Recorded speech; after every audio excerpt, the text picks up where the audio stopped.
I think I really want to encourage people to believe that whatever they want to be, even if it doesn't exist, is possible. And that is because my job is so unconventional and everything I wanted is so different from what I was raised to believe I could have.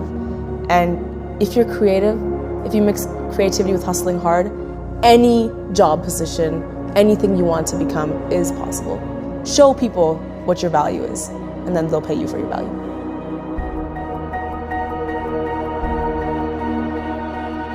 So the story is that I was getting my psychology degree and I wasn't passionate about it. And I was doing everything my sister had done before me, and I was following her footsteps blindly. And after I graduated, my dad was like, great, now get your master's degree. And I was like, okay, I don't think I can do this anymore. I'm not passionate about any of these things. And so in that little funk, I discovered YouTube. So it's kind of like the stars aligning perfectly.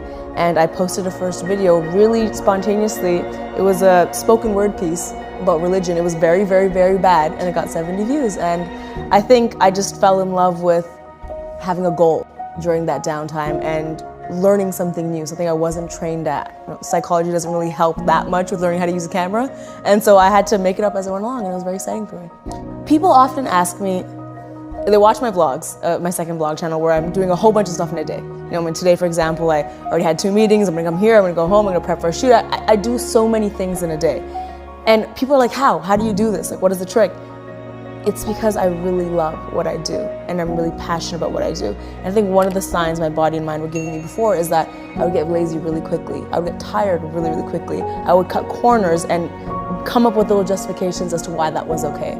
Like, I would be studying for my psych stuff and being like, oh, well, like, is this section really important? Probably not, we're just getting this over. I don't do that with what I'm doing right now. I'm really thorough, and I think that's a sign of doing the right thing. Of course, if I'm real, we don't always have that luxury. We don't have the luxury of doing what we want to do all the time. So it's important to kind of pay your dues, and that way the first video I made sucked. It's totally sucked. My body wasn't like, this is the right thing to do. I had to pay my dues and get better at it, but I think you shouldn't just not try because you have to pay your dues. So your book, How to Be a Bouse. Yeah, nailed the pronunciation. I know you were nervous. Everyone's nervous. Right? Like, how to be a... You got to practice it a few times. You nailed it. And reading the book, I was impressed because it's really good, and so that I hope people really pick it up. It got a lot of stuff that's incredibly usable, and there was something in it so surprising, and I wanted to ask you about it. And you said that a boss is somebody that is hurt efficiently. Yes. And I thought, whoa, what does that mean? How does one... Yeah, it's kind of another way of saying it is that there's no failures, there's lessons. I mean, that's another way of putting it. But it's just this idea of when I reflect back in my life, and I think about all the times I really became a better person or a smarter person, it's because of something that was very hurtful or painful or an unpleasant experience. And now I think very often in the future now when I'm through those experiences, that's inevitable. We're all gonna get heartbroken over and over again. We're all gonna deal with failures all over again, but it's how we think about those moments in that moment. So I've kind of trained my brain to allow myself to be upset when I'm heartbroken, and allow myself to feel failure, but not be down in the dumps about it for too long. Not be like, oh, well, I'm worthless, or oh, well, this is just how it's meant to be and the world's against me. Getting hurt efficiently means we're hurt. How can we efficiently learn a lesson in this moment? What could I have done differently? What could I have expected differently? How could I have reacted differently? So that the next time you will be heartbroken, which you will be, it's inevitable, you're better equipped to deal with it. You can't control the environment you're in. When you have a really, really bad day, you can't control the other driver that cut you off. You can't control whoever was mean to you. You can't control the fact that you missed the elevator. You can't control any of those things. You can only control yourself. So it's about being more proactive. How do you do that? Well, okay, if a driver's gonna cut you off, play some really good music so you're in a good mood. Leave 5 minutes earlier. You know what I mean? If you missed the elevator and you were late, wake up earlier. It's about doing those proactive things. And the simplest example that everyone can relate to. What's the most infuriating thing that happens to us every day? Our phone dying. Back in the day, this used to infuriate me. My phone would die and I'd have to go to a meeting and I wouldn't know where it was or where to park, and my GPS would die. You know what I did? I played Nintendo. I was like, well, I can't control the phone. I can't control the environment. I can't control the parking of the meeting. You know what I control? Putting a damn charger in my car. And then that's what I did. And then that whole situation was solved. That's a really small example, but we have things like that throughout our entire lives. Not having the thing you need when you need it, or not getting somewhere on time, not having the conversation you had. There's solutions to all those things if you just take control and figure out what's in your control and stop blaming the environment.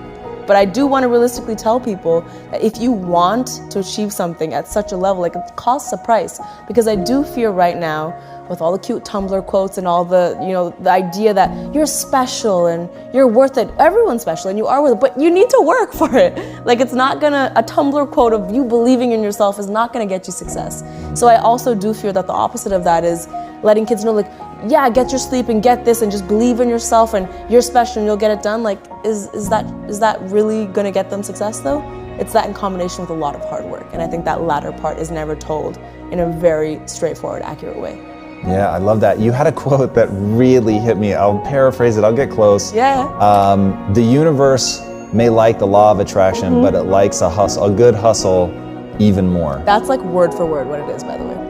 Please subscribe immediately. That was the word for word what the quote is. Wow. It's such a good quote, and it's so important for people to understand. And one thing I would love for you to try to capture for people is, what's that beautiful part of the obsession of going after something extraordinary that you want that young girl or young boy to see and chase? Honestly, it's purpose. My obsession has given me great purpose. I know what it feels like to wake up and just aimlessly be like, guess I'm gonna go through the motions of my day and maybe I'll talk to this person, I'll eat these Fruit Loops, cool, I'll do whatever I need to do. Waking up with my obsession is honestly exciting. I get to wake up and I get to make rules and break rules. When you have an obsession, no matter what industry you're in, you get into that mindset where you're like, what else could I do to innovate this? What could I do differently? What could I do that's never been done before? So every day you really feel like you're adding value to the world and adding value to the people around you. That's the beautiful part of obsession. My obsession has led me to 13 million subscribers that watch me and also gain inspiration from what I do. And I'm hoping the people that surround me every day are also inspired by some of the stuff we do. So it's the chain reaction you cause, that purpose, and you give other people purpose, and now they're gonna give someone else purpose. So you lose a little sleep, but look at the result. It's a small cost to pay, I feel. And I love sleep. I love sleep. I need to emphasize that I love sleep. But there's gonna be days, on tour is a prime example.